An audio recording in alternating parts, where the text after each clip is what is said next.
वर्णां हरिणीं सुवर्णरजतस्रजां चन्द्रां हिरण्मयीं लक्ष्मीं जातवेदो महावः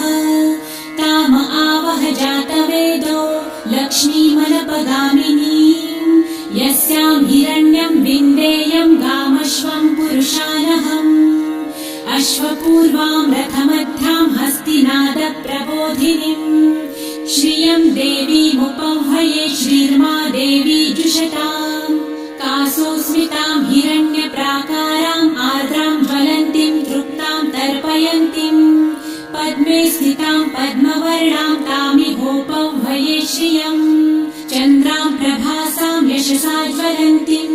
श्रियं लोके देवजुष्टामुदारां